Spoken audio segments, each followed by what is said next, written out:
Gracias por el interés de estar acá. Gracias a los organizadores que me convocaron para que pueda contarles a ustedes cómo es que está avanzando este nuevo campo científico de la detección del engaño, porque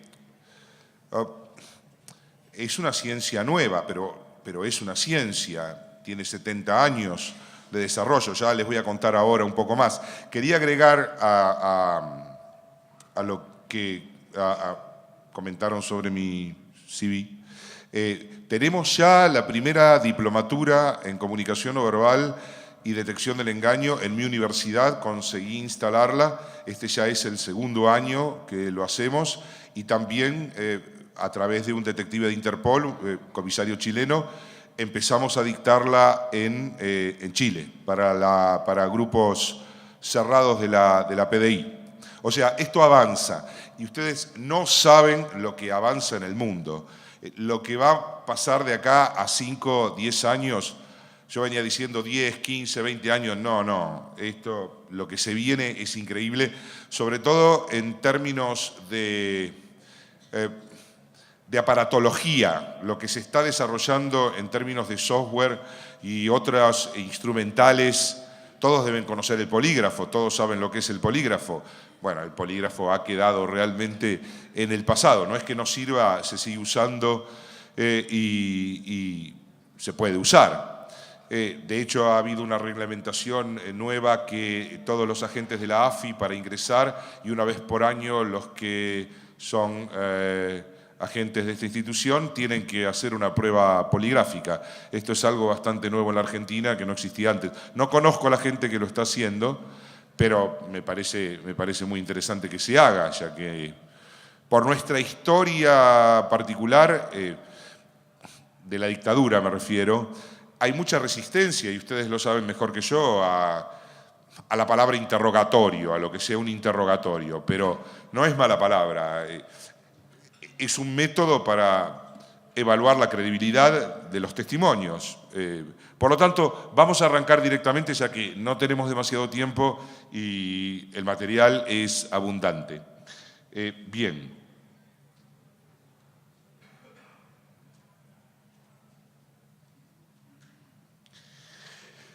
Todo comienza con Charles Darwin, como tantas cosas, y es bueno saberlo. En 1872, Darwin publica La expresión de las emociones en el hombre y los animales, que es el primer tratado científico, es el primer texto científico acerca de un postulado que defiende Darwin, de que la expresión emocional es universal para toda la humanidad y de origen hereditario, es decir, que además la compartimos con otras especies. O sea, todos los seres humanos expresamos un set específico de emociones que reciben el nombre de básicas a través de un programa genético de desencadenamiento que es universal para toda la humanidad y que activa el movimiento muscular del rostro, el movimiento de ciertos músculos específicos para cada emoción específica. Y de esa manera, todos en nuestra vida cotidiana podemos darnos cuenta, a grandes rasgos por lo menos, que están sintiendo las demás personas. Pero además esto es fundamental para el reconocimiento de lo que nosotros mismos estamos sintiendo. Bien, les marco este antecedente. Empieza con Darwin.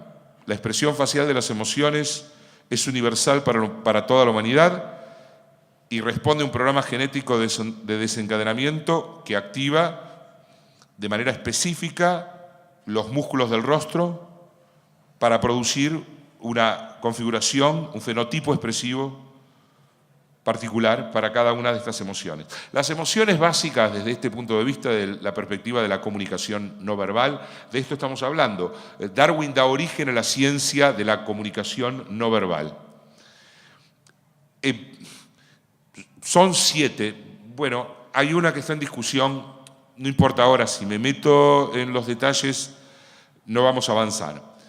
Sorpresa, alegría, tristeza, temor, ira, asco y desprecio hay discusión si desprecio es una emoción o no. De todas maneras no importa, lo que comparten estos 7 estados afectivos es que cada uno de ellos tiene su propia expresión prototípica que es universal para la humanidad.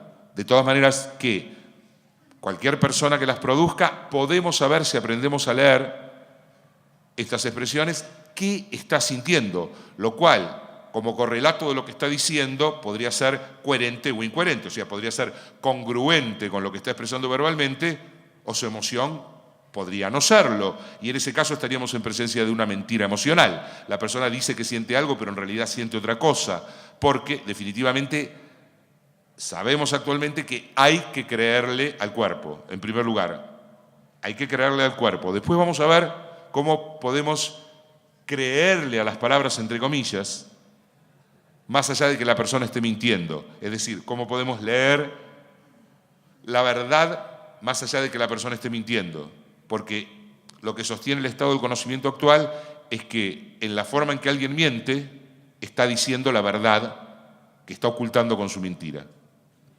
Ya vamos a avanzar, esto está en placas posteriores, permítanme seguir. Quien vemos en la fotografía es a Guillaume Duchenne du Boulogne, que fue un anatomista francés que trabajó junto con Darwin, fue colaborador de Darwin, de hecho viajó con Darwin en el famoso viaje del Beagle. Y lo interesante es que dio con este señor, me doy cuenta ahora de que tengo una deuda y es que no sé el nombre de este señor, que es un zapatero, era un zapatero francés, que tenía una enfermedad neurológica que no sentía nada en el rostro. Tenía una anestesia facial total, no sentía absolutamente nada en su rostro. De manera tal que Duchenne, al haber encontrado a esta persona, empezó a experimentar, fue el primero en darse cuenta que la anatomía del rostro a partir de la disección de cadáveres no servía, que los músculos cambian, los del rostro, cuando una persona muere. Los músculos en un cadáver del rostro no son iguales a los de una persona viva. Y empezó a experimentar pasando corriente eléctrica por el rostro de este sujeto. No sentía nada, no se asusten porque no sentía absolutamente nada, a pesar de que le vean esa cara. Eso es lo que ven en la foto de este libro, que recoge precisamente los descubrimientos de Duchenne. No está sintiendo nada.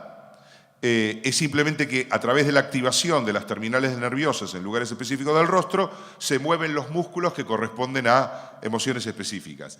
Este es el origen, esto es lo que va a dar lugar a las investigaciones del doctor Paul Ekman. ¿Alguno ha escuchado el nombre del doctor Paul Ekman? Ninguno. Algunos sí. Bueno, es la autoridad científica que estuvo detrás de la serie Lie to Me. ¿Alguno ha visto, conoce la serie Lie to Me? Bien, la autoridad científica detrás de esa serie ha sido el doctor Paul Ekman. Paul Ekman, acá lo vemos en Nueva Guinea, investigó en la década del 60 la universalidad de la expresión de las emociones a través del rostro en distintas culturas, incluyendo culturas ágrafas, o sea que no escribían, que no habían estado en contacto con Occidente, que no tenían acceso a los productos culturales de Occidente, que habían vivido aisladas hasta ese momento, o prácticamente aisladas, y encontró que estas tribus de Nueva Guinea con las que él trabajó reconocían en un set de fotografías las mismas emociones que reconocemos nosotros debido a las configuraciones de los movimientos musculares del rostro que eran observables en esa fotografía. Pero como en aquel momento la teoría que prevalecía en ciencias sociales era la del relativismo cultural de las emociones humanas, él se aseguró de que los nativos de Nueva Guinea se estuvieran refiriendo exactamente a las mismas emociones que nosotros a través de un recurso experimental que fue el de contarles historias. Por ejemplo, dos amigos se encuentran después de no verse mucho tiempo. ¿Cuál de estas expresiones se corresponde con esa situación? Y la gente señalaba, ¿cuál les parece que señalarían? La alegría, exactamente. Señalaban las sonrisas de Duchenne. Duchenne fue el primero en descubrir, volvemos un segundo a Duchenne, que cuando una persona experimenta alegría de manera genuina, o sea, que no la está fingiendo, alegría, bienestar, cualquier matiz emocional en el orden de el disfrute, el bienestar, o sea, una emoción netamente positiva, se activan en el rostro de manera simultánea y coordinada dos grupos musculares, el de los cigomáticos mayores, que elevan las comisuras en forma oblicua, y el de los orbiculares de los ojos, que se contraen y producen patas de gallo. Eso puede ser fingido. Y hay un dato bastante alarmante de las investigaciones, y es el siguiente.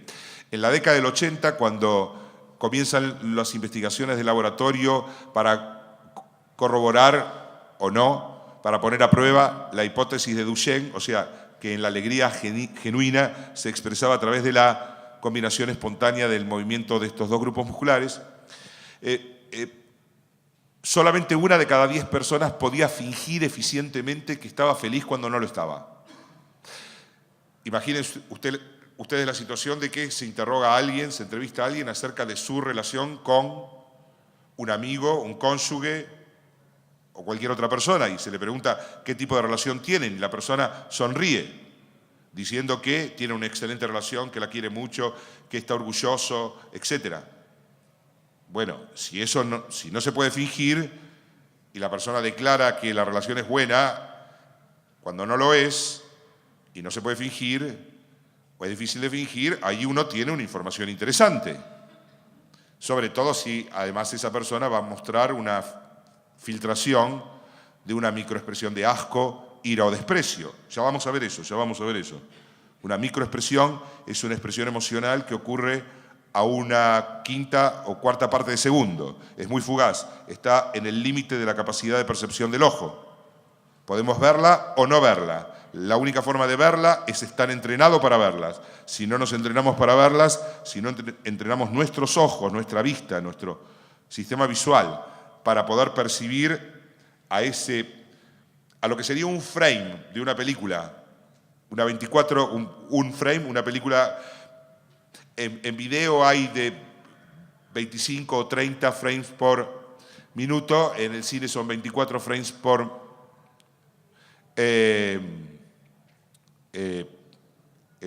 segundo, perdón. 24 frames por segundo, entonces es una cuarta parte de segundo. Es muy fugaz. Sin embargo, puede ser percibido. Y el hecho de entrenarnos en percepción de microexpresiones, que es lo que mencionaba se puede hacer online. Yo lo hice online con el Ekman Group. O sea, uno contrata el servicio a través del Paul Ekman Group y hay un sistema online.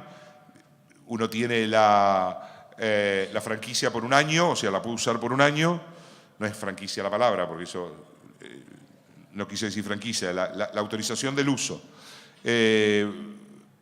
Uno tiene acceso por un año y durante ese año uno se entrena. Normalmente con un par de meses alcanza, 2, 3 meses, cualquier persona alcanza el expert level en detección de microexpresiones y expresiones sutiles, que ocurren a la misma velocidad pero en forma fragmentaria, solo a nivel de los ojos, la boca, las alas de la nariz, la piel del puente nasal, solo un fragmentito. Esos son lo que Ekman llama las expresiones mini, micro o sutiles. Subtle expressions. Bueno, este es el doctor Paul Ekman en Nueva Guinea en la década del 60. Él se dedicó a todo esto. Este es el doctor Paul Ekman hoy, tiene alrededor de 85 años. Más o menos, 84 creo que tiene. Y aparte del estudio de los músculos del rostro, que es fundamental, conocer cómo es la musculatura del rostro, a lo que se dedicó el doctor Ekman es a comparar cómo se combina la musculatura del rostro con los distintos tipos de movimiento y de los distintos músculos entre sí. Y empezó a desarrollar un código. Esto es simplemente un ejemplo del desarrollo de ese código. Ese código contiene, ese es un ejemplo, se llama FACS, Facial Action Coding System, el sistema de codificación de las acciones faciales, y es alfanumérico. El número refiere al action unit específico, al movimiento muscular específico, y la letra al nivel de intensidad, que va de la A a la E, siendo la A la menos intensa y la E la más intensa. Entonces, por ejemplo, tenemos que el action unit 1, que es la elevación del ángulo interno de las cejas, corresponde a eso y corresponde a el músculo orbicular de las cejas. Bien, tiene ese código. La parte externa es el action unit 2, si se eleva la parte externa. Si bajan los extremos internos de la ceja es action unit 4 y puede tener distintas intensidades. Y así con todo lo demás, los párpados, la boca, la 26, el action unit 26 si se cae el mentón. La caída del mentón se corresponde con qué emoción. Con la sorpresa, correcto. Bueno, esta es una manera, sobre todo cuando se trabaja con video, y en los Estados Unidos las entrevistas y interrogatorios, incluso las primeras que son tomadas en sede policial, son grabadas, y son grabadas teniendo en cuenta ciertos requerimientos, que se vea el cuerpo entero, por ejemplo, porque no es solo una cuestión de observar el rostro, sino también qué pasa con los cambios posturales, etc. Bien, cuando uno tiene ese registro de video, uno puede estudiar cuadro por cuadro. Uno puede estudiarlo de manera macro, pero también puede estudiarlo cuadro por cuadro. ¿Y cuál es la importancia de los estudios cuadro por cuadro? Vamos a ver otro autor más adelante, se los voy a presentar en una fotografía, que es el doctor Stephen Porter de la Universidad de la British Columbia en Canadá. Ellos han hecho un estudio de 700.000 cuadros provenientes de un footage de registros en video de las apariciones mediáticas de los familiares de personas desaparecidas. 40 casos de familiares de personas desaparecidas y muertas, y encontradas luego fallecidas, muertas, asesinadas, en los cuales no habían tenido absolutamente nada que ver, y otros 40 en los cuales a través de pruebas de ADN se descubrió que ese familiar específico que aparecía en la televisión pidiendo por el retorno con vida de su familiar había estado involucrado en el asesinato. Y descubrieron algo increíble, y es que en los casos de aquellos que no habían tenido nada que ver, de los familiares que habían sufrido la pérdida de un ser querido en un secuestro seguido de muerte, cuando estas personas, hablando de sus seres queridos, pasaban de una emoción positiva a una negativa a una positiva. ¿Cómo es posible eso? Bueno, pasar de la angustia, de la desesperación en el relato de la ausencia de su ser querido a la gratificación en el recuerdo de su experiencia con esa persona. Esto es bastante común. En el medio del relato angustiado por la desaparición de su ser querido, la persona tiene un recuerdo, habla bien, era muy bueno, lo quería tanto, hace un recuento de su experiencia vital con la persona desaparecida. Y lo que encontraron es que en estos casos, en el contexto del pasaje de una emoción negativa a una positiva, una negativa, había un frame neutro. La persona pasaba por un estado emocional neutro, tenía que limpiarse de lo anterior para poder pasar a la nueva emoción. Había un frame en el cual la cara estaba totalmente neutra. En cambio, adivinen qué pasaba con las personas que habían estado involucradas en la muerte de sus familiares. No existía tal transición, porque estaban mintiendo. Entonces, como la emoción era impostada, el sistema emocional no necesitaba limpiar de la emoción anterior para pasar a la otra. Bien. Emotions Revealed, Emociones Reveladas, es el principal texto que resume todos los hallazgos del Dr. Ekman para entender en qué consisten los fenómenos emocionales en los seres humanos y cómo se expresan a través del rostro, a través de los movimientos musculares espontáneos. Esta es la principal obra, súper recomendada. Hay versión en español, en castellano. Al que le interese todo esto, tiene que conocer. Este es un texto que hay que conocerlo de la página 1 a la final, de adelante para atrás. Hay que conocerlo con mucha profundidad. Estas investigaciones dieron lugar a la película Intensamente. Acá vemos las expresiones prototípicas precisamente en la cara de los personajes. De hecho, a partir de Toy Story 1, que fue la primera película con la que el Dr. Eggman colaboró, donde los diseñadores tomaron el modelo fax ya pasado a un software para usarlo como herramienta para diseñar las expresiones de los personajes. A partir de ahí, todos los dibujos animados actuales están basados en el modelo fax. Es por eso que tienen tanta potencia comunicacional, son tan universales y también afectan a los chicos, y pueden afectar a los adultos también, que los ven, porque los niños actuales son mucho más hábiles en la lectura de las emociones a partir de las expresiones de los demás, porque están acostumbrados a verlas en los dibujos animados. Les decía, en la década del 80, cuando se puso a prueba la hipótesis de Duchenne, movimiento coordinado de los músculos cigomáticos y orbiculares de los ojos, solamente 1 de cada 10 personas podía fingir las sonrisas genuinas y ser interpretado por los demás como que verdaderamente se sentía alegre, feliz por aquello que estaba declarando. Hoy, adivinen cuántas personas pueden fingir exitosamente. El 25%, 4 de 10, en 30 años. O sea, las nuevas generaciones son mucho más hábiles en fingir emociones de generaciones anteriores. Bien, esto abriría todo un campo filosófico para discutir, ¿no? Pero esa es la realidad.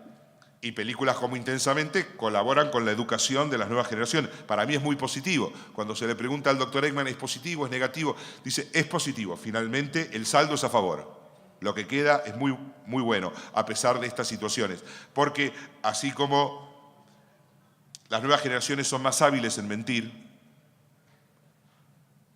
por la influencia de los medios masivos, de las series, de las series policiales incluso, también hay cada vez más gente que se entrena para descubrir la verdad. O sea, cada vez hay más gente que utiliza herramientas científicas, incluso como un social skill, como una habilidad social. Gente que se entrena para poder leer mejor a los demás. Cómo detectar mentiras es uno de los trabajos fundamentales de Eggman en la línea de la detección del engaño a través de indicios no verbales. Es un buen libro, es un libro introductorio, pero es un buen libro. Hay que leerlo, también hay que conocerlo. Es un libro básico, como ven, está en castellano. El doctor Eggman cuenta, si no me equivoco, en este libro, que era 1972, principios de la década del 70, creo que era el 72. Él estaba en su oficina en la Universidad de California en Santa Cruz, si no me equivoco, o en Los Ángeles, bueno, ahí en California. En la Universidad de California era profesor, después fue profesor, se retiró de la Universidad de San Francisco, pero muchos años estuvo en la UCLA.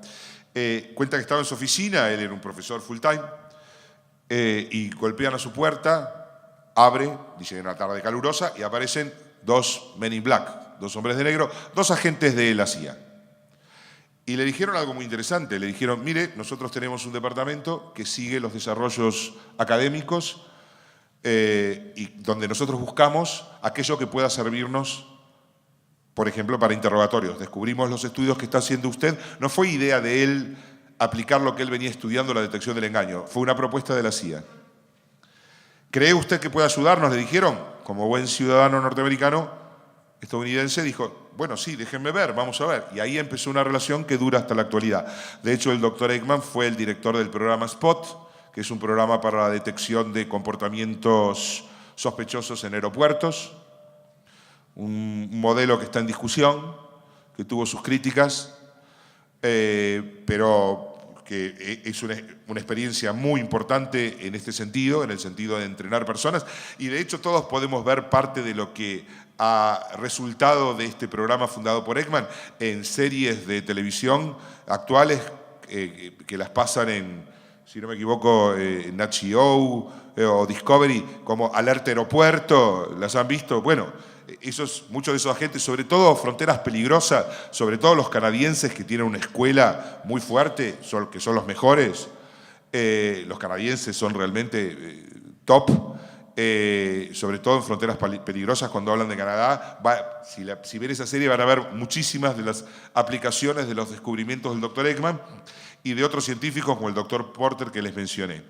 Actualmente el Dr. Ekman está involucrado con un nuevo desarrollo, después se los voy a mostrar en video, que es el futuro. Es como una terminal, como las terminales donde uno hace el check-in en el aeropuerto, donde uno se encuentra con se llama Avatar, de hecho, el sistema. Uno se encuentra con un ser humano virtual, la cabeza, un talking head, una cabeza virtual, que le hace preguntas, son 20 preguntas, y mientras la persona las responde, por sí o por no. Es un sistema de entrevista muy condensado y utiliza solamente una técnica que es la de sí por no, que no es necesariamente la más efectiva. Pero aquí que este modelo tiene incorporado un polígrafo inalámbrico. O sea que a distancia detecta respiración, ritmo cardíaco y conductividad eléctrica de la piel. Tiene incorporado el sistema que se llama eye tracking, que mide las diferencias, los cambios en las pupilas, que hace pupilometría. Tiene incorporado un software de análisis del estrés de la voz. Bien. Es experimental, está en sus comienzos. Los primeros modelos tienen muchas fallas, arrojan demasiados falsos positivos. Y el problema no es que arrojen falsos positivos. El problema es que los falsos positivos después hacen juicio al Estado en Estados Unidos y le sacan millones de dólares. Entonces, hay un conflicto ahí entre el desarrollo de la instrumentación de esta aparatología y su nivel de efectividad, por los costos que conlleva. Y porque todavía no hay ningún modelo que arroje un 100% de acierto. Perdón, y también tiene incorporado, también te mide las ondas cerebrales, tiene incorporada una resonancia funcional magnética que especialmente orientada a captar fluctuaciones en las regiones del cerebro asociadas con la mentira. En la India ya hubo un condenado a homicidio por resonancia funcional magnética. O sea, este es el futuro, es lo que se viene. Minority Report, pre-crime. Esto ya está en China, por ejemplo. En China hay una empresa que se llama CloudWalk, que desarrolló un software que analiza en forma automática, es inteligencia artificial, los registros en video de las personas que están recorriendo una gran tienda, grandes tiendas, el piso de las grandes tiendas, y agarran a las mecheras antes de que roben, porque están codificadas las actitudes corporales, que son diferentes a las actitudes corporales. Cualquiera que es guardia de seguridad en una gran tienda, con el tiempo esos patrones de comportamiento los tiene registrados, o sea, aprende a diferenciar las actitudes corporales de quien está en una situación previa a robarse una prenda. Bueno, esto ya es automático en China, y cuando alguien está a punto de robarse algo, ¡pum!, vienen, lo agarran, y no creo que la pases muy bien en China, si te agarran. Ahí no hay muchas, no se andan con muchos miramientos. Si van en la línea del pre-crime, van en la línea del pre-crime y no van a tener ningún problema en condenarte a muerte, aunque vos no hayas hecho nada todavía. Saben que es el país con más sentencias de muerte que hay en el mundo, ¿no? Así que el panorama es muy prometedor, pero al mismo tiempo un poco escalofriante, ¿verdad? O sea, bien, por eso es tan importante la ciencia, por eso es tan importante el desarrollo científico para cuidar de que esto no se vaya de las manos. Porque además esto va a poder ser aplicado a cualquier registro que exista anterior. Si uno va a poder tomar un registro de video de los años 60 y va a poder pasarlo por el programa de software y le va a decir, por lo menos con un cierto porcentaje, si se inclina más a que la persona haya mentido o haya dicho la verdad. Bueno, hacia ahí vamos. Sepan ustedes que hacia ahí vamos y está a la vuelta de la esquina. Cada vez los tiempos se acortan más. Ahora ya son 5 años más. Antes eran 20, ahora son 5 o 10. Bien, sigamos. Lie to Me, Dr. Ekman. Acá lo tenemos a Ekman con el actor de Lie to Me. Bien. Pero ¿qué dice Ekman? Esto es muy importante. No existe ningún signo de engaño en sí mismo. No hay gestos, expresión facial o movimiento muscular que en sí mismo y por sí mismo signifique que la persona esté mintiendo. Esto hay que tenerlo en cuenta. No es lineal, no es como muestran en la serie. La serie es una serie, no es así. Y hay que tener en cuenta esto porque lo que se ha encontrado, que uno de los mayores peligros que existen es personas entrenadas superficialmente con un exceso de confianza acerca de sus métodos, de los métodos que aplican. Eso da la mayor cantidad de falsos positivos que uno quisiera encontrar. Entonces, estar prevenidos nunca está de más. O sea, toda la prevención y todas las dudas que uno pueda aplicar sobre lo que uno piensa que puede ser verdad, aún a través de la aplicación de los métodos científicos, aún conociendo el estado del conocimiento, aún estando entrenado, aún habiendo viajado a Estados Unidos para entrenarse en esto, haciendo aún así. Cuidado, cuidado. Lo que tenemos son orientaciones. Es más probable, es muy probable que sea mentira, es probable que sea mentira. Es tan probable que sea mentira como que sea verdad. Es más probable que sea verdad, es probablemente cierto. Como las 5 categorías del CBCA. Más que eso todavía no hay, pero nos vamos acercando. Ya estamos en el 80-85% de acierto. Ya es mucho, va a haber 1 de cada 10 que sea un falso positivo. Es poco lo que hay. Ahora, las tendencias más actuales en detección del engaño dicen: no utilicemos la comunicación no verbal para la detección del engaño. Es mucho mejor utilizar la comunicación verbal, porque lo que actualmente se conocen como patrones estadísticos de la forma en que la gente utiliza ciertas estructuras lingüísticas para mentir es muchísimo más sólido que la correlación que existe entre lenguaje no verbal y engaño. Es más sólido la forma en que la gente enuncia la mentira. Ya vamos a ver algo de eso. Esto se llama a grandes rasgos statement analysis.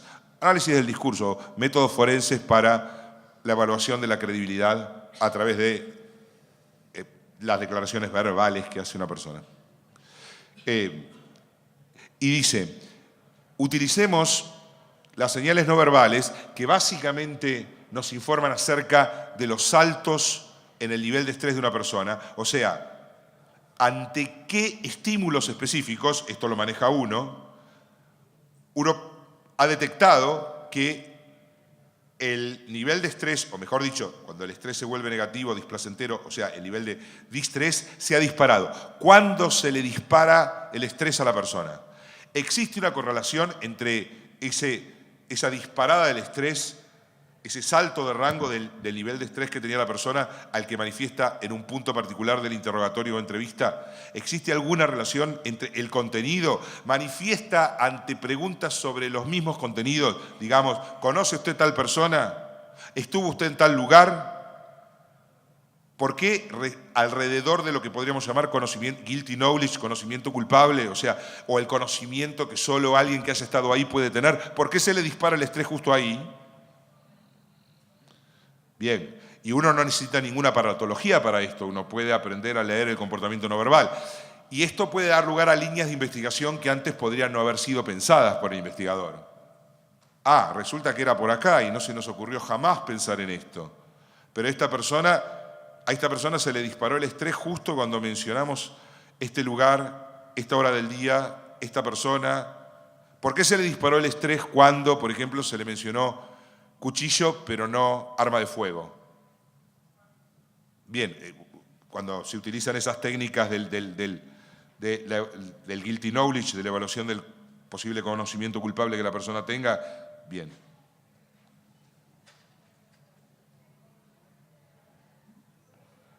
¿Cómo pasó el tiempo? No vimos nada. Bueno.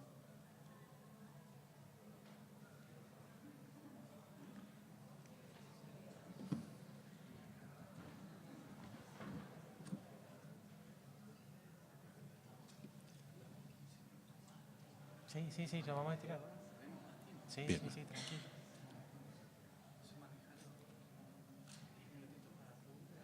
Perfecto.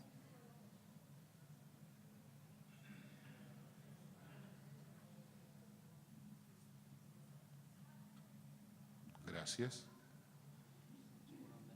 Un poquito más, un poquito más, un poquito más. Más, más, más, más. Ahí. Bien. Bien. Acá lo tenemos al doctor Peter Collett. El doctor Peter Collett es un inglés, discípulo y parte del equipo de investigaciones del doctor Desmond Morris, una enorme autoridad en el campo de la comunicación no verbal, entre otros tantos campos, entre ellos la pintura surrealista.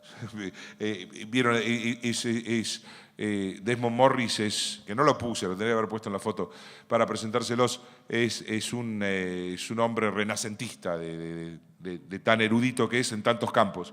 Bueno, él fue uno de sus discípulos, es uno de sus discípulos. El doctor Peter Collett tiene un libro muy interesante, que es el libro de los deslices.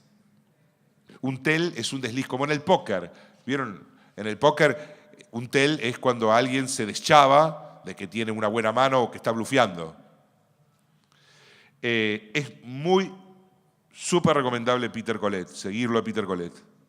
Es un autor que se los recomiendo. Hay videos de él para la BBC en internet.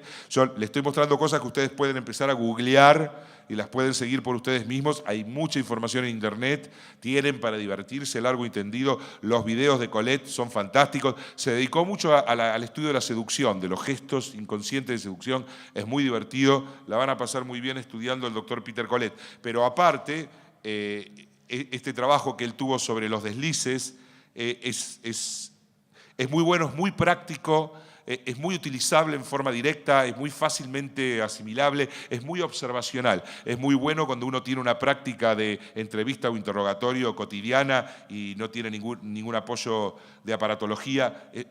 Súper bueno, se los recomiendo. Van a aprender, yo aprendí toneladas de este hombre. Una frase de Peter Collett. Una de las razones por las cuales somos tan ciegos a los actos delatores, a las señales delatoras del cuerpo, es que son muy pequeños y parecen insignificantes, y son tan pequeños, son tan fugaces como las microexpresiones, son tan fugaces o tan pequeños. ¿Qué puede significar algo así? Sin embargo, cuando de autodelaciones se trata, el tamaño no importa. De hecho, es a menudo que las más pequeñas, diminutas, casi imperceptibles acciones las que proveen las claves sobre los verdaderos pensamientos y sobre la personalidad de la gente. Este es el principio, es lo que él ha descubierto. Y ha sistematizado cómo nos deschavamos con las manos, cómo nos deschavamos con las cejas, cómo nos deschavamos con los pies, cómo nos deschavamos con los cambios de postura, cómo nos deschavamos con el comportamiento de contacto, con la forma en que nos sentamos. Bueno, él lo ha sistematizado en este libro, es magnífico. Bien. Paso ahora a la ciencia propiamente dicha, porque vamos a pasar ahora, y esto tendría que decir, esto es lo más contemporáneo, lo que les voy a mostrar. Antes un par de definiciones. Les voy a mostrar los principales laboratorios, o sea, les voy a hablar de los dos principales laboratorios que existen actualmente. Pero primero un concepto. Esto viene de Ekman, estas son definiciones de Ekman. Y es interesante porque culturalmente tenemos en la Argentina y en general en bueno, no solo en la Argentina, pero en la Argentina esto es muy notorio, la gente no cree que ocultar sea mentir. ¿Qué opinan ustedes? No, yo no te mentí, no te lo dije. Pero bueno, pero esa información era importante para mí. O sea, si yo hubiera sabido que era una loca con 20 gatos en el departamento de al lado, no te compro el departamento. O sea, no, sí me mentiste, si me lo ocultaste, si esa información para mí era definitoria en términos de mi curso de acción, de mis decisiones. Por lo tanto, a veces tendemos a considerar el ocultamiento como algo que no alcanza el nivel de la mentira, pero técnicamente el estado del conocimiento dice hay dos formas de mentir o dos tipos de mentira. El falseamiento, donde se brinda información ficticia, errónea o infundada sin advertencia. Sin advertencia se refiere que si uno va a ver una obra de teatro sabe que es mentira y ahí no hay engaño, por más que sea mentira lo que está pasando. hay una advertencia, o sea, usted está a punto de ver una obra de teatro, o sea, uno va y uno sabe. Entonces, cuando se brinda información ficticia, errónea o infundada, sin advertencia, como si fuese cierta, diciendo usted, esto es la verdad y está bien fundamentada, y la persona sabiendo que eso es así, bueno, eso falsear, esa es la mentira por antonomasia. Y es la mentira más difícil, porque es mucho más fácil ocultar, porque no me siento tan culpable, es más difícil que emerjan sensaciones de culpa por ocultar que lo que ocurre cuando se falsea la información, sobre todo si se tiene algún respeto o relación afectiva con la persona a quien se dirige la mentira o sobre de quién se trata la mentira. En el ocultamiento no se mencionan los hechos, tal cual fueron, o se ofrecen verdades a medias, parte de la verdad, incluso datos secundarios, como si fuesen toda la verdad, mientras se retiene la información verdadera de la que se tiene cabal conocimiento. La teoría distingue entre la mentira y el autoengaño. Si la persona emite información falsa o parte de la verdad porque no lo sabía, o porque cree que eso es toda la verdad, o porque cree que las cosas son así, va a estar creyendo que dice la verdad y no va a estar emitiendo, no se va a deschavar, no va a ser mucho más difícil que emita tells, que emita deslices o actos delatores, que se autodelate. El tema del ocultamiento hay que trabajarlo de una manera diferente, no podemos hacerlo ahora, pero es para marcarles a ustedes uno de los principales conceptos teóricos del campo. El otro concepto teórico del campo que es muy importante, esto viene de Ekman, también son las tres emociones fundamentalmente relacionadas con el engaño, que es el temor a ser atrapado, descubierto, la culpa por mentir, y el tercer punto es muy importante y pocas veces considerado, y quizás una de las fuentes de delaciones más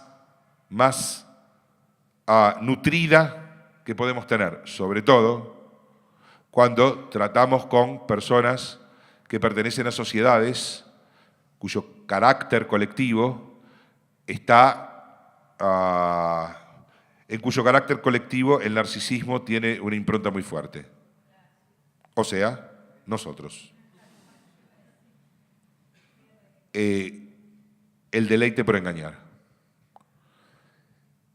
Por lo menos en mi experiencia teórica, en mi experiencia de estudio, en mi experiencia, además yo soy antropólogo y observo.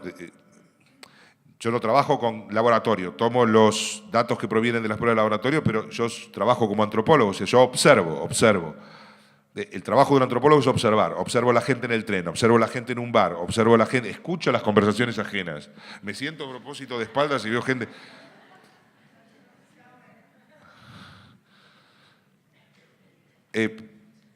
Y de esa manera procedo por inducción. He observado una persona o una díada, una pareja, en esta situación hablando de tal tema y observé que cuando dijo tal cosa produjo ese gesto. Después lo vi en una película, después lo vi en otra situación, lo vi en un familiar. Después le pregunté a personas si podían reconocer eso en situaciones de su experiencia y me dijeron que sí. Yo procedo de esa manera inductivamente hasta que aparezca el cisne negro, pero bueno, hasta que no aparezca... voy avanzando, no puedo decir que esté probado cómo se prueban las hipótesis a través de instrumentación de laboratorio, pero no significa que no pueda ser cierto, que no sea cierto o que no sean hipótesis de trabajo que puedan arrojar buena información. Respecto del deleite por engañar, por ejemplo, para ponerle un poco de carne a esto, hay algo que es diferente en los Estados Unidos que para nosotros, en sujetos norteamericanos que para nosotros. El deleite por engañar en un norteamericano normalmente puede ser expresado, suele ser expresado, a través de una filtración microexpresiva de una sonrisa bilateral tipo Duchenne. Sin activación, sin que se vea que, en mini micro, o sea, no se ve la activación de los orbiculares, o sea, no se ven patas de gallo, pero sí se ve una mínima elevación de las comisuras, pero de manera bilateral, mueve ambas. Adivinen qué pasa en nuestro caso. Movemos una sola. Porque la sonrisa unilateral está vinculada al narcisismo. Es expresión del orgullo narcisista. A veces ni siquiera es microexpresiva. Las personas mienten de manera descarada y terminó de mentir y te hacen... Es más, hasta te siguen hablando así, te hablan de costado.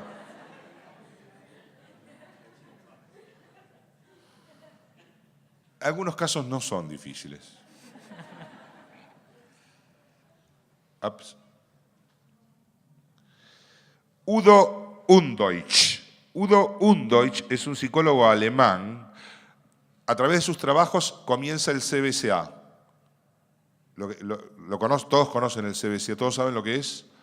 Para alguno que no lo sepa, Criteria Based Statement Analysis o Criteria Based Content Analysis es el estándar para la evaluación de la credibilidad de testimonios infantiles sobre casos de abuso infantil. Es el estándar. Bueno, el que lo inició fue este psicólogo a finales de los 50. Esta frase es de un texto de él del 67. Y la hipótesis Undeutsch, sobre la cual se basan todos los desarrollos posteriores en la ciencia de la detección de la mentira, es: las declaraciones derivadas de la memoria de una experiencia real difieren en contenido y calidad de una declaración basada en la invención o la fantasía. Esta es la hipótesis de trabajo fundamental. No puede ser igual. Si alguien está diciendo la verdad, tiene que haber algo que distinga esa declaración, tanto del aspecto verbal como de lo no verbal, de alguien que está refiriéndose a la misma situación, pero está mintiendo, está inventando. Tiene que haber algo. Esa es la hipótesis, es la idea que él tuvo. Tiene que haber algo, lo cual es una idea bastante lógica. Bueno, hay más que algo, hay muchas cosas. Este es el doctor Stephen Porter, el que dirige el principal laboratorio del hemisferio norte, que está en la Universidad de British Columbia, en Canadá, de donde proviene, por ejemplo, esta investigación de los 700.000 frames que les contaba sobre casos de desaparecidos asesinados. Bueno, olvídense. Este es el principal paper, lo pueden buscar, está disponible en internet, si no se comunican conmigo, y yo les mando la traducción al español que hice yo, hizo en conjunto con mi cátedra. La hice yo, pero ahora mi cátedra está traduciendo otras cosas también. Por suerte estamos empezando a producir materiales en castellano, que hay muy pocos, sobre todo materiales científicos. A lo sumo lo que hay disponible son materiales de divulgación. Pero nosotros necesitamos más que divulgación. Necesitamos conocer y estudiar los textos propiamente científicos. Y eso ustedes van a encontrar muchísimo en Porter y su equipo. La verdad acerca de las mentiras. ¿Qué funciona en la detección de mentiras del engaño de alto riesgo? Del engaño de alto riesgo. Lo interesante de Porter es que Porter fue por 10 años psicólogo carcelario, mientras que los psicólogos que han trabajado en los investigadores en las universidades, incluso el doctor Ekman, nunca tuvo experiencia carcelaria propiamente dicha. Y si la tuvo de costado, no es que tuvo 10 años adentro de una cárcel, trabajando con presidiarios, ¿cómo se dice actualmente? Internos, no sé cómo, internos.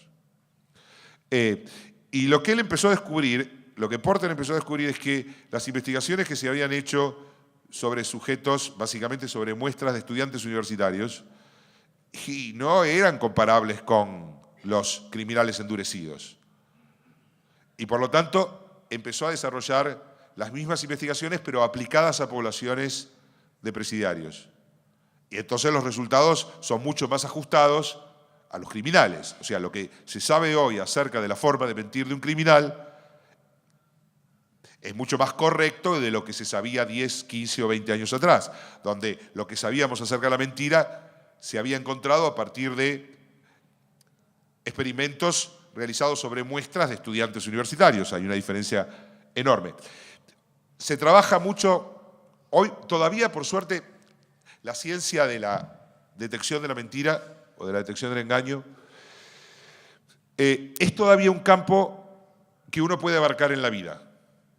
O sea, uno empieza hoy y de acá a 20 años probablemente sepa todo lo que hay y se mantenga actualizado. O sea, como empezó hace poco, es genial eso. Uno puede conocer todo lo que se sabe acerca de algo. Hay muy pocos campos donde la especialización no ha centrado de tal forma que cada persona conoce una partecita y nadie sabe el todo, nadie tiene idea de cómo funciona todo en su conjunto. Bueno, en detección del engaño todavía se puede saber todo lo que hay, todavía podemos acceder a eso. Sobre todo porque estos investigadores tienen la amabilidad de hacer metaanálisis, lo que se llama metaanálisis. O sea, cada tantos años junta todo lo último que se hizo y producen una actualización del estado del conocimiento con todos los datos actualizados al año en que se produjo ese material. Lo cual es genial, porque uno no tiene que ir a estudiar lo anterior.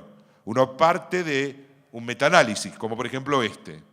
Este es un metaanálisis del año 2010. Todo lo que se sabía que funcionaba en detección del engaño hasta el 2010. Ahora ya hay estudios posteriores, pero caramba, se mandaron un trabajo enorme. Y acá hay varias cosas que son sumamente interesantes y que ponen en discusión lo que se sabía. Está lo que se llama la hipótesis del ilustrador, que es muy interesante. Y me permito ahora hacer mención a un científico fundacional, no de la disciplina de detección del engaño, pero sí de la comunicación no verbal, que luego dio la posibilidad de desarrollar la ciencia de la detección del engaño a partir de indicios no verbales. Y que fue, tendría que agregarlo para nuevas presentaciones, el doctor David Efron. David Efron, adivinen de qué nacionalidad era. No era israelí, no era francés. Los israelíes son los mejores en poligrafía, son los más avanzados, la Universidad Hebrea de Jerusalén. Si quieren saber algo de poligrafía, lo que mejor se sabe es Gershom Bar On, Universidad Hebrea de Jerusalén. No era alemán, era argentino. El doctor David Efron era argentino, de hecho fue secretario del presidente Alvear, recibido en Filosofía y Letras. En el 40, en el 39 se va, en el 36 se va a Alemania, en el 38 se va, obviamente, ¿no? Y se va a Estados Unidos, a la Universidad de Columbia, donde hace su tesis doctoral bajo la dirección de Franz Boas. Ninguno de ustedes debe saber quién es Franz Boas, pero para los antropólogos Franz Boas es como decir Freud para los psicoanalistas. Es muy importante. David Efron era amigo de Einstein. O sea, y esto lo cuenta su hermana, Paloma Efron. Nada más y nada menos, quienes tenemos 50 plus. Blackie, algunos acá en el auditorio saben quién fue Blackie, Paloma Efron. Bueno, era el hermano de Paloma Efron. Y Paloma Efron cuenta que cuando lo va a visitar a Columbia, Estados Unidos, los domingos lo llevaba a comer con un amigo personal de él que era Albert Einstein. O sea, venía a comer con Einstein, le decía. Venía a comer con Alberto. Bueno, un capísimo, amigo de Ekman. Ekman lo tiene como realmente endiosado. De hecho, yo conseguí que Ekman me contestara un mail porque le mencionaba Efron. No creo que se hubiera tomado el tiempo de contestármelo si no le hubiera dicho que yo investigaba sobre la vida de Efron. Me contestó, Efron es un genio olvidado. Bueno, fue un argentino. Y a lo que voy, que les mencionaba la hipótesis del ilustrador, es porque Efron estableció en su tesis doctoral de 1941, Gesto, Raza y Cultura, Gestures and Environment, 5 categorías. Yo las subsumí en 4. Hay muchas cosas que yo se las tiro, no son exactas, pero si les explico cada cosa, no avanzamos, no les puedo dar un panorama general. La cuestión es que, básicamente, lo que hizo Efron fue taxonomizar todo tipo de acto no verbal. Cualquier acto no verbal puede ser un emblema, un ilustrador, un regulador o un adaptador. Y gracias a eso sabemos que, por ejemplo, está la hipótesis de los adaptadores, que es de Ekman. Cuando una persona miente,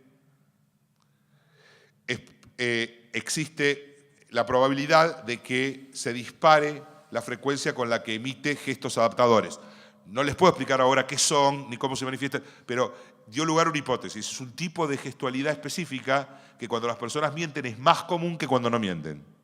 Por lo tanto, si uno observa que aumenta la frecuencia de adaptadores, básicamente, por ejemplo, para darles un ejemplo concreto, los toques faciales. No es que si la persona se rasca la nariz se está mintiendo. No, por favor, no. No es eso, pero sí que si una persona se empieza a tocar la nariz y no para de tocársela, o cualquier otra parte del rostro, si se toca la cara con más frecuencia que de lo que se la venía tocando, o si se toca la cara específicamente a partir de un indicio o de un estímulo que es similar ante la mención de un determinado nombre, lugar o hora del día o lo que fuera, ante la mención de un dato. Justo cuando se le menciona a tal persona, ahí sí se rasca. Bueno, no es que esté mintiendo, es que se le disparó el estrés. De todas maneras, se ha corroborado que las personas que mienten, no todas, porque muchos criminales endurecidos han aprendido a controlar eso. O sea, hay un problema con los psicópatas, por ejemplo. A los psicópatas se los descubre por otro lado, se los descubre por otros indicios. Por ejemplo, porque tienen una frecuencia de pestañeo inferior a la normal, pestañean menos, por ejemplo. O producen un tipo de miradas, llamadas miradas predadoras, un tipo de mirada específica, en fin, por otros indicios, aparte de los estudios psicológicos del perfilamiento que se puede hacer. Bien. Ahora, también si la persona tiene una tasa de estrés muy alta, porque la persona está muy ansiosa, porque ese es su nivel normal, eso se llama comportamiento basal, que es muy importante, o comportamiento estándar. En definitiva, uno tiene que estudiar a la persona, darse cuenta cuál es su manera normal de comportarse en una situación de bajo estrés y en una situación de alto estrés y comparar cómo se comporta bajo interrogatorio. Y ahí uno obtiene los saltos de rango. Porque podría ser que la persona finja tranquilidad y lo logre. Entonces produzca menos adaptadores de lo normal. Pero si uno tuvo todas las instancias a través de las cuales lo pudo estudiar al sujeto y descubrió su baseline behavior, uno puede darse cuenta cuándo va para un lado, cuándo va para el otro. O sea, cuándo salta de rango, cuándo se produce un cambio de dirección en su comportamiento habitual. Lo mismo respecto de los ilustradores. Esta es la hipótesis del ilustrador, y los ilustradores son tipos de gestos que categorizó Fromm.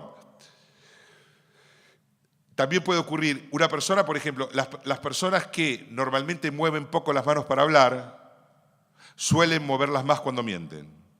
Y las personas que mueven las manos menos al hablar, como comportamiento basal, lo digo de nuevo, las personas que normalmente mueven poco las manos al hablar, mueven más las manos cuando mienten. Y las personas ¿cuál sería el contrario? Que mueven mucho las manos, suelen moverlas menos. Ahí está, gracias. Ahí está. Lo cual constituye un cambio en la teoría, porque hasta hace una década atrás lo único que se sabía era que las personas mueven más las manos, que las personas que mueven poco las manos al hablar, las mueven más cuando mienten. Pero no se conocía la hipótesis opuesta. Y ahora ya está integrada. Bueno, eso es para darles dos ejemplos. Todo esto lo van a encontrar en La verdad acerca del mentir. Las explicaciones un poco más profundas, tampoco todo lo que hay que saber al respecto, pero de esto que yo les conté lo van a poder ampliar con este paper. Este es el doctor Alder Free. Él representa la escuela europea. Es un holandés, psicólogo, pero que trabaja en la Universidad de Portsmouth.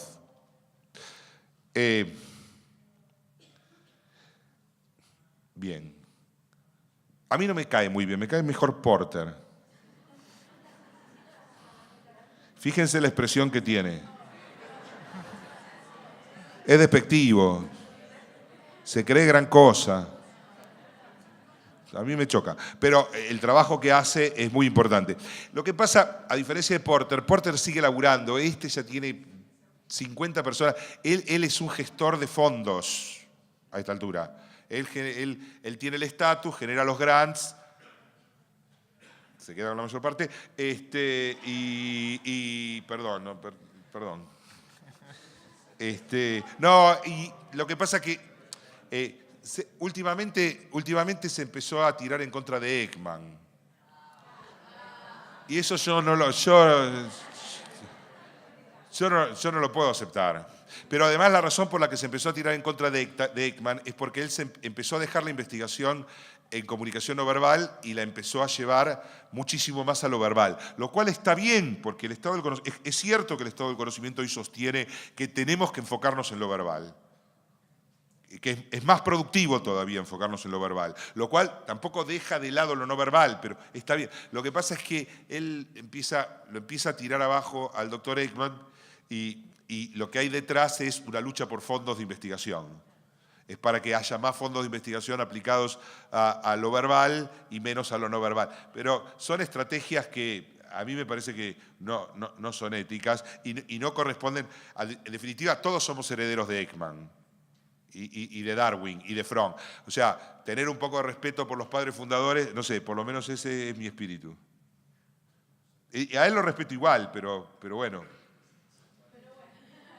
Acá tienen una de sus principales obras, que es una recopilación, es de los últimos años, no recuerdo ahora la fecha, pero es de ahora. Es una compilación de todo lo que se sabe, de acuerdo a la línea que él viene siguiendo, porque hay varias, como les digo. Es muy útil. Cualquier cosa que encuentren de Free les va a ser útil, porque sobre todo si se inician en el campo, tienen mucho camino para recorrer antes de que les caiga mal. ¿Cómo? Sí, yo les voy instilando. El otro que no soporto es Matsumoto, pero bueno. No, y con él tuve una experiencia personal, además. ¿Eh? Sí, perdón. Bueno, porque, cada uno tira agua para donde es natural, somos seres humanos. Yo creo que está mal científicamente. Dejar en el olvido la investigación en comunicación no verbal, que el problema no es la investigación en sí, sino que las críticas que actualmente existen, como por ejemplo las del programa SPOT de los aeropuertos norteamericanos, es que el tiempo de formación de quienes tuvieron que aplicarlo era muy breve. No es el problema de la teoría, es que la gente estaba formada en forma insuficiente. Y además todo el mundo quería aplicar la técnica para poder atrapar a más gente y ser mejor visto. Entonces, bueno, y está bueno decir esto porque todos podemos tener prejuicios, o gustos o disgustos, afinidades o desafinidades, y eso afectar nuestras interpretaciones. Yo aclaro, por más que no me caiga tan simpático lo fuera, lo respeto enormemente, estudio lo que él dice, lo sigo. O sea, no es que lo digo porque tengo intereses de ningún tipo. Es casi para amenizar la charla también, ¿no? Bien. ¿Qué dice Free? Si las diferencias conductuales entre indicios, falta la palabra indicios ahí, entre indicios, ay, perdón, esta placa lo voy a matar a mi colaborador. No lo voy a matar, no. No lo voy a matar, no lo voy a matar.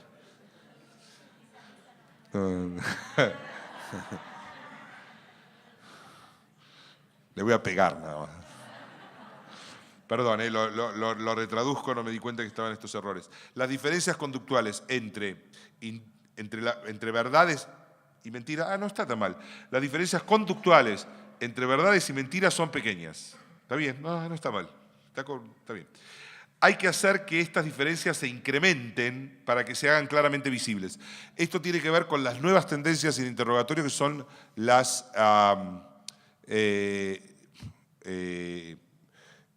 técnicas activas. Las técnicas activas para producir cosas en el otro, para producir delaciones.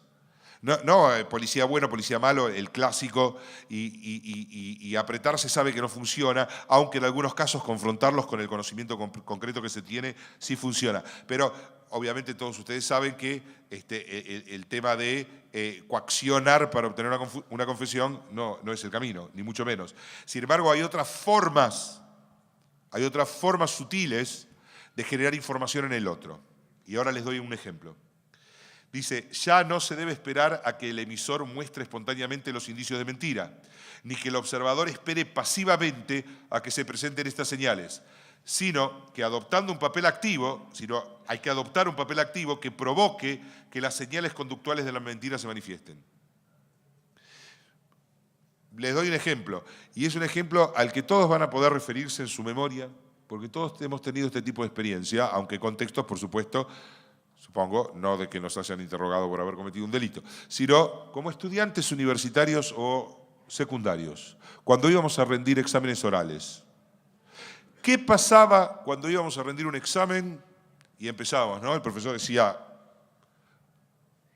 Revolución Francesa. Uno justo esa parte no la había estudiado, y uno empezaba, la Revolución Francesa tuvo lugar en Francia, ¿no? Y el tipo, el profesor, ¿habrá sido en Francia o en otro lado? Tuvo lugar en el siglo XVIII.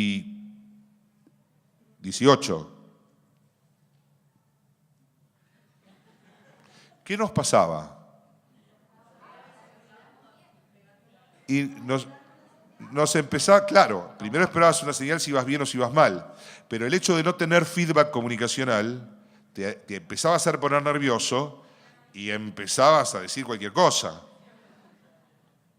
Ahora, vos ahí estás influyendo y podrías influir a un inocente para que cambie su versión verídica porque sienta que eso no está funcionando con vos. El truco está en aplicar algo así y otras cosas más por el estilo. Podría darles algún ejemplito más para que se entienda más ampliamente. La cosa está en ver si la persona sostiene o no sostiene su versión independientemente de lo que vos hagas.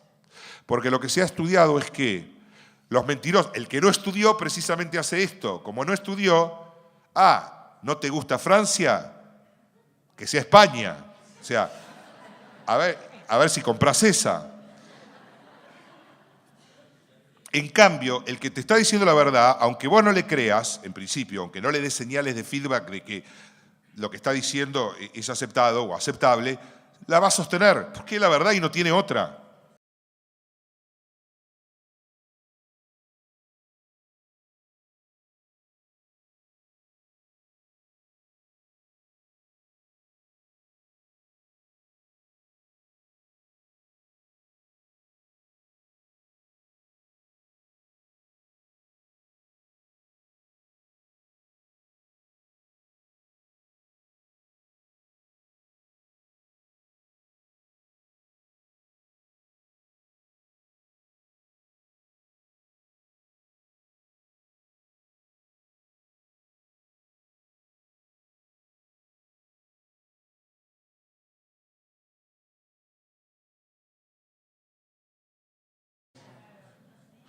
Igual que se suponía que era al revés, esto es un dato muy interesante, que un testimonio verídico cambiaba menos con el tiempo que un testimonio falso. No.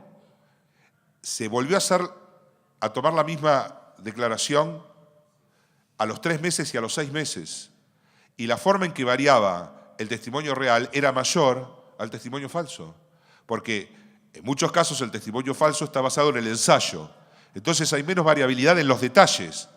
En cambio, alguien que dice la verdad, de repente a lo mejor se acordó de algo nuevo que no dijo la primera vez. O incluso se acordó que algo que lo que dijo la primera vez no había sido exactamente así. Y lo relativiza. Y antes se tomaban esos cambios como indicio de engaño. Y ahora se sabe que no, que los testimonios reales cambian más a los 3 y a los 6 meses que los testimonios falsos, porque los testimonios inventados tienen más ensayo, son ensayados. Entonces hay menos variabilidad en los detalles, en el tipo de detalles y en otras relaciones más sutiles entre los contenidos. Nosotros hicimos con mi cátedra toda una matriz que pone todo esto, bueno, que es una matriz que uno podría utilizar, que uno podría ir siguiendo, que uno podría. Estamos trabajando en el desarrollo de matrices para la evaluación de testimonios verbales. Tenemos ya avanzado una matriz que es un checklist para la evaluación de credibilidad, donde de todas las fuentes, Porter, Ekman, Free, de todos, juntamos todo lo que dicen cada uno y lo pusimos en una matriz de tal manera que si vos tenés la desgrabación de un testimonio, porque esto tiene que ser tal cual la persona lo dijo, no puede ser la toma, no puede estar pasado por las palabras de otro, porque una palabra o una forma de enunciar es muy importante y tiene que ser tal cual la persona lo dijo. Si vos tenés la desgrabación tal cual la persona lo dijo, Entonces vos podés sentarte tranquilo, desgrabarlo, con las pausas, con las interjecciones, con las aspiraciones, con todo un código para marcar ese tipo de variaciones y fluctuaciones en la enunciación real, tal cual ocurrió, y esto es algo que los antropólogos hacemos en el trabajo de campo, o deberíamos hacer, o se debería hacer, pero es parte de la tradición antropológica. Bueno, hemos desarrollado un checklist para marcar. Está presente la autovictimización, tilde. Bueno, ni hablar de las contradicciones flagrantes que a veces en un diálogo cara a cara se nos pasan por alto. La persona, lo que explicó la persona no se entiende, es contradictorio, no es claro. ¿Por qué? El problema está en que si no hay registro y no se estudia el registro posterior, y si ese registro no es tal cual la persona lo dijo, hay un mecanismo psíquico a través del cual nosotros rellenamos lo que el otro no dijo o reinterpretamos en función de lo que queremos creer. Miren, en Canadá descubrieron que un 20% de las personas que han sido condenadas por abuso sexual están condenadas por testimonios falsos, o sea, son inocentes. Hay un sesgo de creer más a quien denuncia, como existe el sesgo ahora social, quiero decir, es un sesgo social, pongámosle, hablamos de casos de desaparición de personas, el caso Maldonado. Y hay un sesgo importante en una cantidad de población muy importante que dice, tiene que haber sido gendarmería. Bueno, ese tipo de sesgos no es que no afecte a los profesionales de la justicia también afecta al Poder Judicial. Esto es algo que en lo que se ha enfocado el doctor Porter a descubrir cuáles son los mitos a partir de los cuales trabaja la justicia canadiense y que produce falsas condenas, o sea, condenas injustas. Porque fueron interpretados como culpables personas que estaban diciendo la verdad. Bien. ¿Cómo? Sí.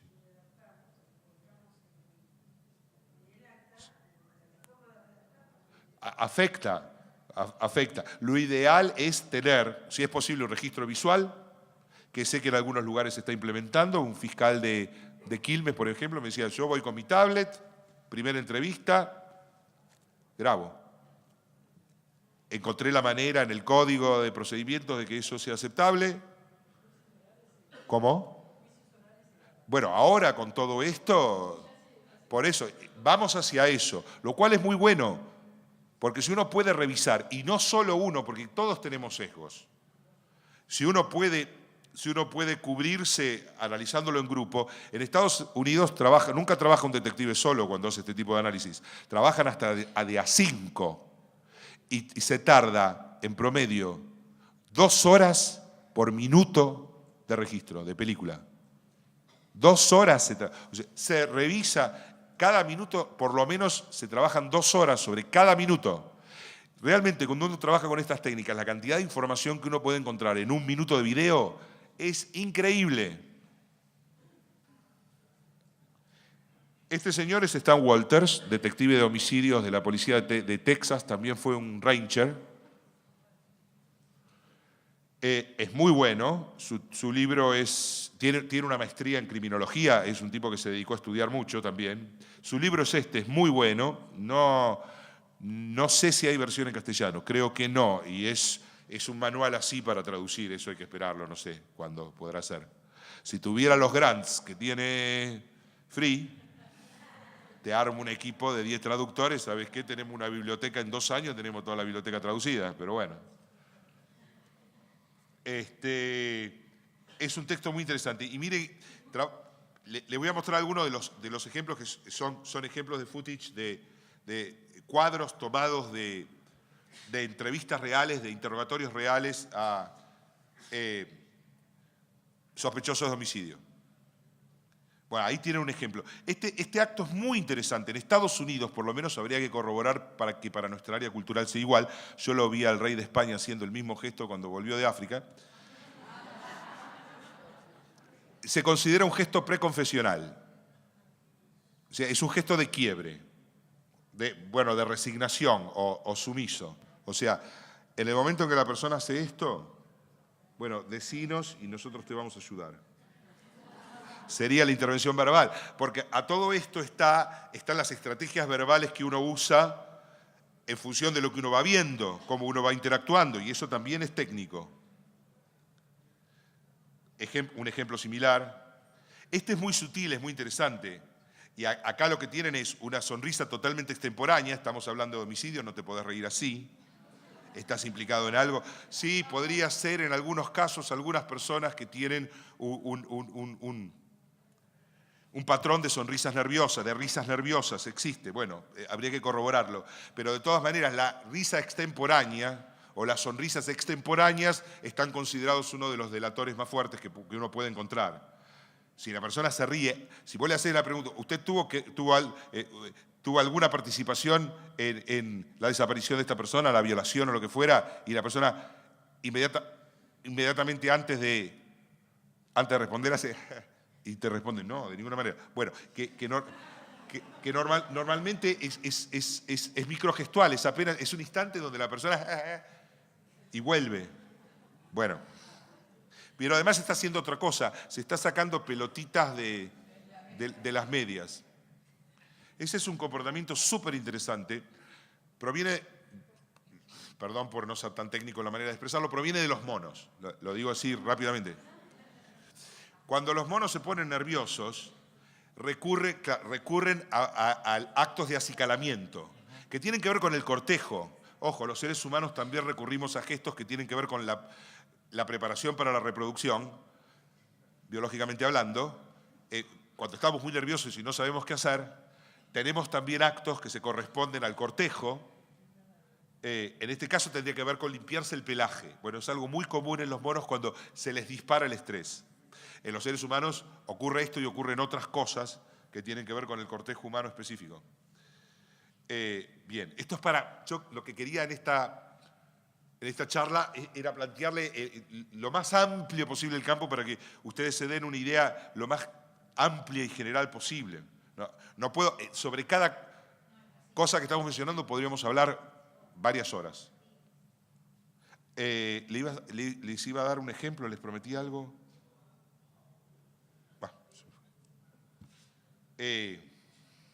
Jugar con el anillo es un acto interesante al que hay que estar atento. Solemos jugar con el anillo cuando se dispara nuestro estrés.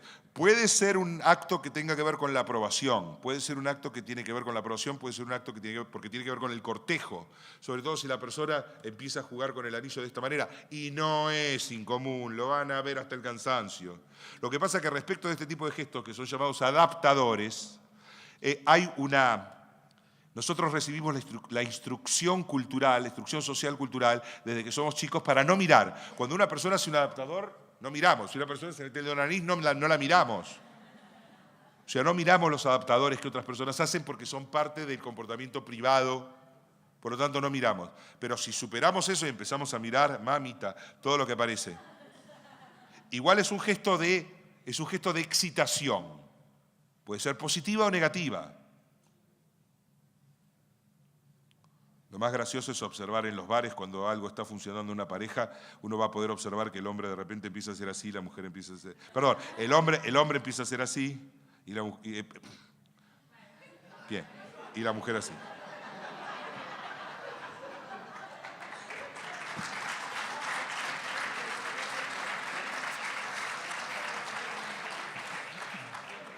Lo digo bien para que quede claro. La mujer hace así y el hombre hace así.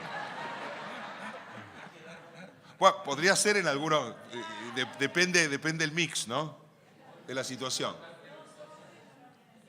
Pueden haber dos iguales también, ¿no?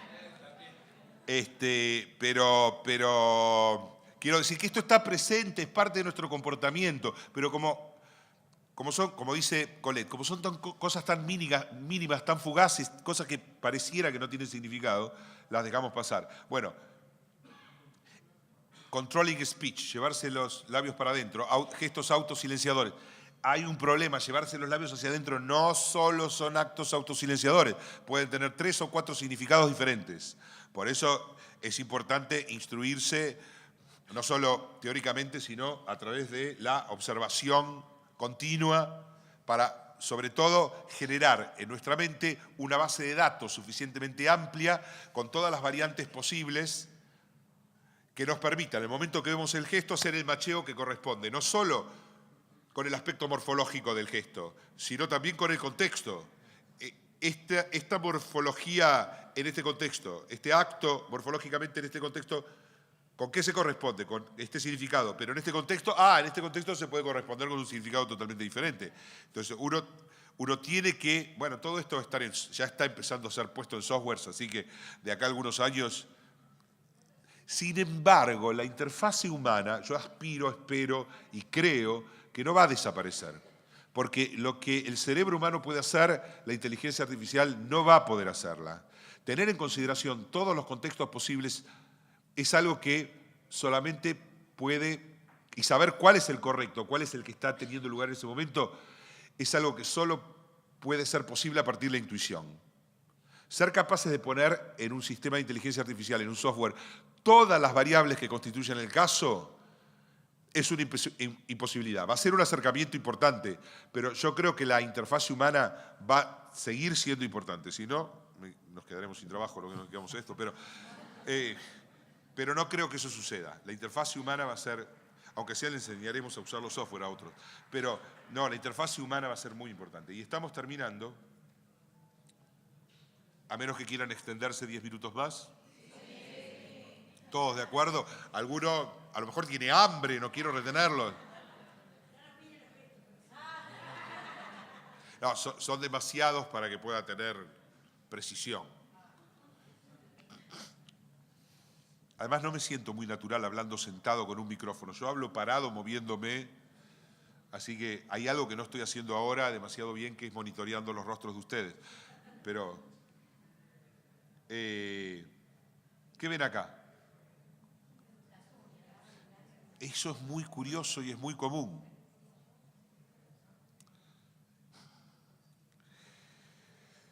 Acá dice que la persona rompe el contacto ocular, pero es más que romper el contacto ocular.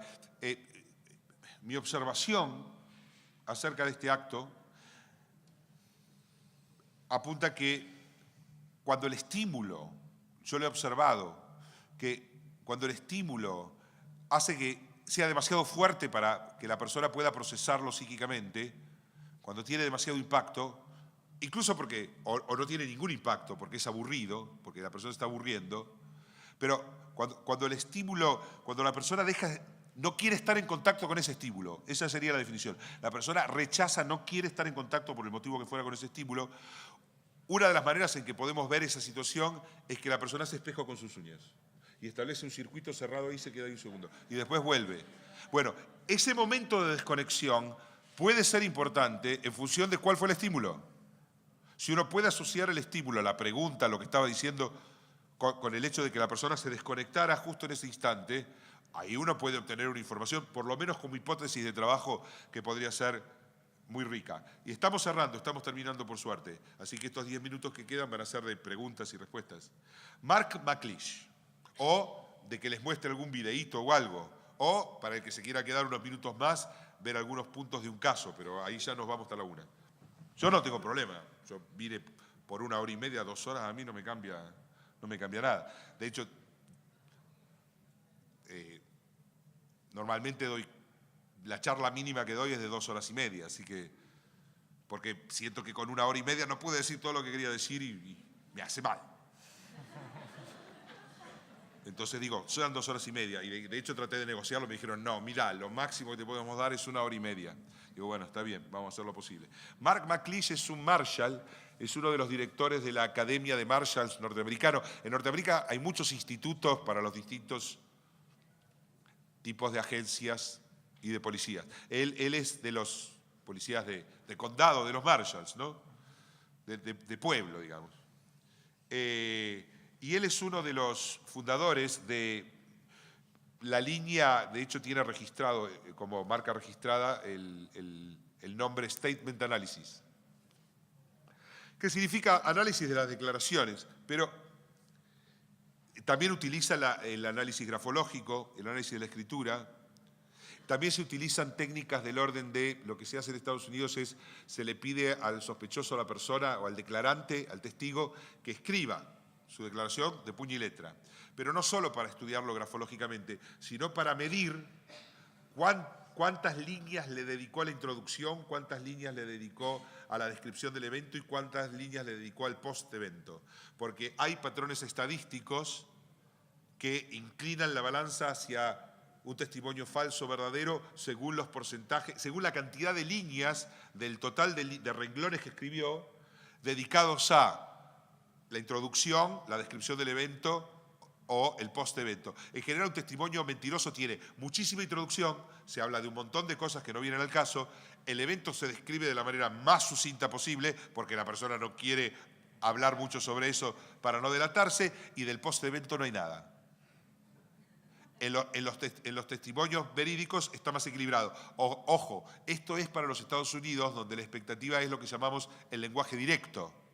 Nosotros pertenecemos a una cultura donde predomina el lenguaje indirecto y en muchos casos un testigo o una víctima, antes de llegar al punto, da muchos rodeos y da muchas vueltas porque eso es lo que corresponde a nuestra cultura. O sea, todavía no se han hecho las transpolaciones o los ajustes de la teoría en función de la cultura a la que pertenece la persona. Entonces hay que tener mucha atención a eso. Por ejemplo, una de las reglas del statement analysis es cuando la persona en inglés empieza a dejar de utilizar el pronombre personal yo.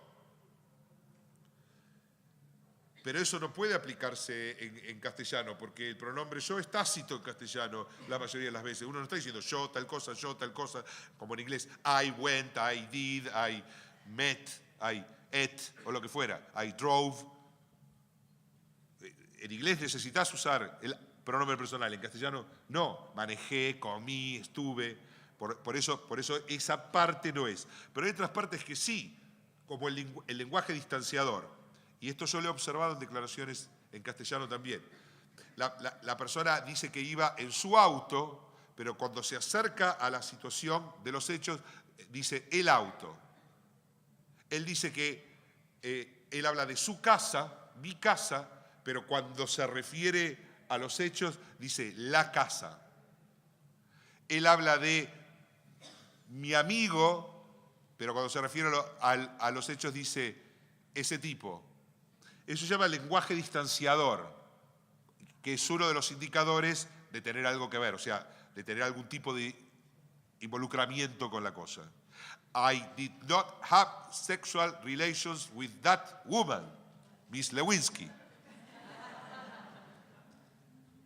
Eso fue muy estudiado en los Estados Unidos porque, bien, no dijo directamente Miss Lewinsky, sino que interpuso en el medio that woman, esa mujer.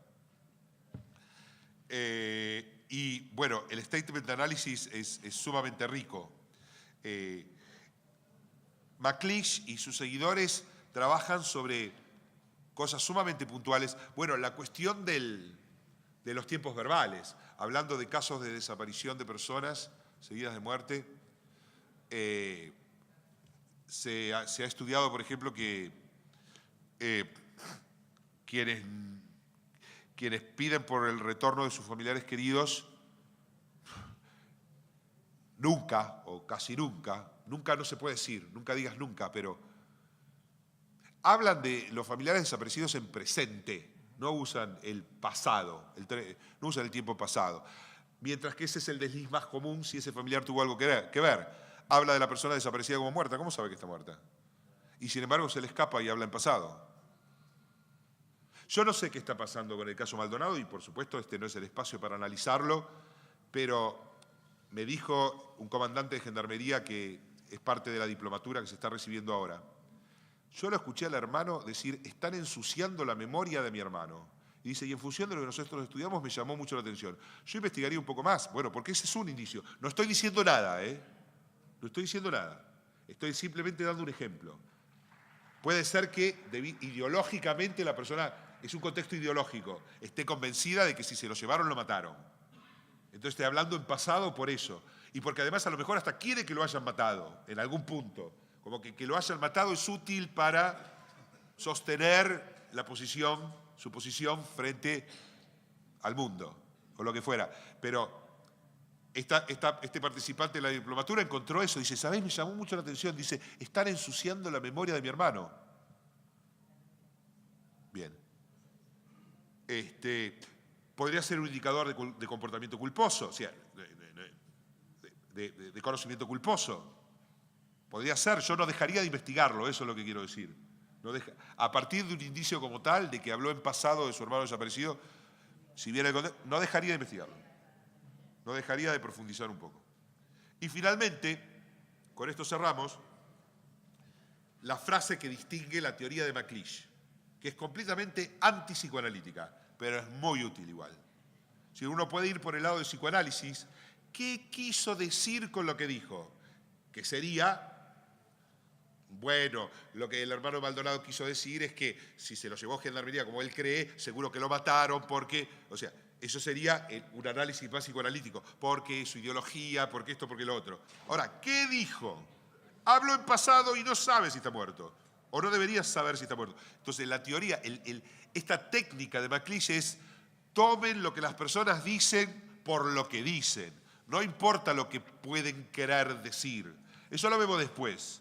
Porque la gente dice, cuando miente, muchas veces, exactamente lo que dice. O sea, hay una enorme cantidad de casos donde la gente mintiendo dice lo que dice, y te lo reconoce y se delata, y lo dejas pasar. Estoy pensando en algún ejemplo que pueda decir. No me viene ninguno ahora. Tengo un montón de casos y cosas para ver, pero todos los que me vienen son políticamente incorrectos. Así que... ¿Cómo? Déjenme... no lo tenía pensado. Ya está. Vudú. Vudú en el Congreso. Cuando fue a defenderse por el caso... Sí, genial. No, es un libro abierto.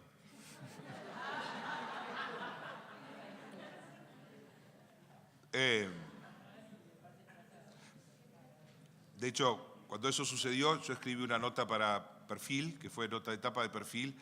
Yo no lo dije, pero lo pusieron ellos. Vudú miente. Sí. Y la verdad es que si uno utiliza el checklist, digamos, lo que yo tengo como checklist proveniente del estado de conocimiento, ¿se autovictimiza? Sí. Por ejemplo, para decirle una muy común. Habla entrecortado, carga cognitiva. No significa que todo el mundo que habla entrecortado esté mintiendo. Lo que significa es que hay carga cognitiva. Hay veces que decir la verdad es cognitivamente más pesado que mentir. Y esto hay que tenerlo en cuenta. Pero uno tiene que profundizar un poco cuando la persona empieza a contarte algo de esta manera, haciendo pausas raramente más prolongadas. Bueno, si ustedes ven el video de Vudú de él, su declaración es así. Otro indicio. Lamentablemente no hay dobles estándares paralelos.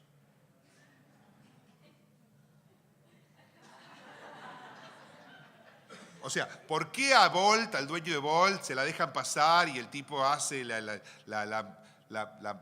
matufias mafiosa que se lo ocurre? Y a mí no. Lamentablemente, no hay dobles estándares paralelos. O sea, la gente dice, se le escapa, es increíble. McLeish dice, lo que sucede es que mentir es energéticamente mucho más costoso que decir la verdad. Entonces, incluso habiendo decidido mentir, intentamos mentir lo menos posible. Y en ese intentar mentir lo menos posible, se nos escapan grandes verdades. Así que bueno, ahí tienen algunos ejemplos, o como que Vudú era el único que sabía decir Van der Brule. Pero no lo conocía, pero sabe cómo pronunciar en neerlandés, en belga. Bueno, no sé, todo el mundo decía Van der Brule, Van der Brule, nadie decía Van der Brule.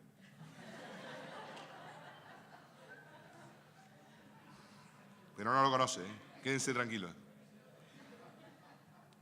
Así que, preguntas.